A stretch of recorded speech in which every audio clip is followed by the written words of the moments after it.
This is Chris Isham. I'm the Washington Bureau Chief for CBS News, and welcome to Flashpoints.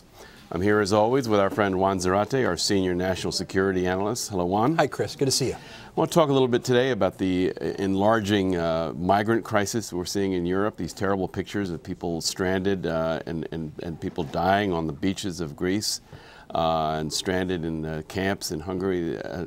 This is many of these refugees, if not most of these refugees, are coming out of Syria, which is becoming an increasingly a terrible place to live. I mean, there's bombings, there's a humanitarian crisis of just extraordinary dimensions inside Syria. Do you see any indication that as a result of this, that the West and the United States is beginning to take another look at our Syria policy?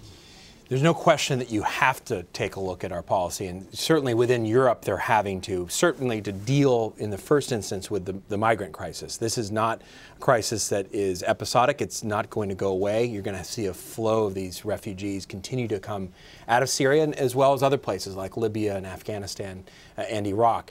And so Europe itself is having to grapple with how do we deal with the migrants, and then how do we deal with the reality that this is being driven by the conflict and chaos in Syria itself and the instability, where civilian populations are squeezed between the Assad regime, which has committed atrocities against civilians, and all of the militant groups, to include the Islamic State, which are horrifically destroying cities and communities on the ground. And so there's no doubt that Europe is reevaluating its position. France is even now talking about direct strikes in Syria. We've seen the British begin direct strikes against the Islamic State, but having to reconceive of policy there. The U.S., on the other hand, talks about reconceptualizing a strategy in Syria, but it's very unclear what that looks like. We had some extraordinary testimony yesterday on Capitol Hill with General Austin, being asked how many people we have trained under our Train and Equip program for Syrian opposition.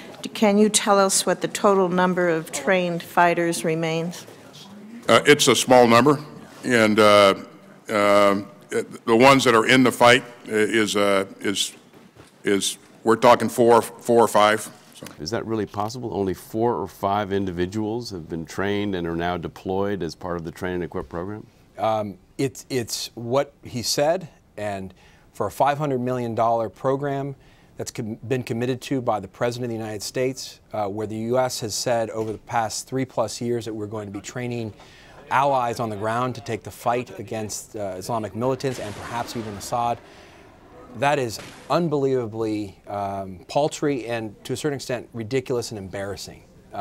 It's just stunning. It's stunning, and what it reflects, Chris, I think, is obviously this is difficult, right? It's difficult to find the right allies on the ground, who we're going to train, et cetera.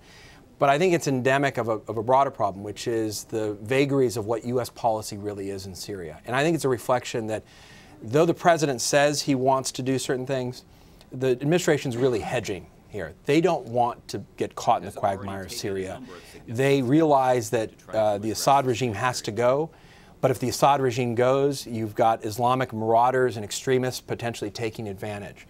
And so we're at a loss for what our strategy is, and that's reflected on the ground. And that's why, after months of saying we're training forces, we've got most of them being taken hostage by al-Qaeda forces on the ground in Syria, and only 4 or 5 fighters on the ground. And that's, frankly, it's embarrassing for the world superpower and the President of the United States having committed to this, to say that that's where we are 3+, almost 4 years after this conflict has begun.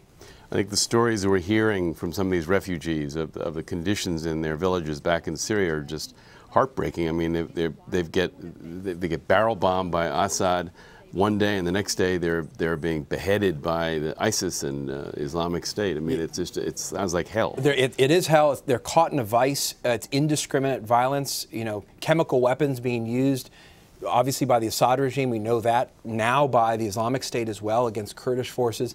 So this is really a nightmarish scenario. And if you look at the images of, for example, Kobani before and after the Islamic State took over there and the battles for that city, it's remarkable. A beautiful little village and just a horrific nightmarish moonscape. And unfortunately, you're going to see more and more refugees leaving Syria unless there's a solution on the ground. Extraordinary tragedy. Yep. Thank you very much, Juan. Thanks, Chris. That's it for Flashpoints. Thank you very much.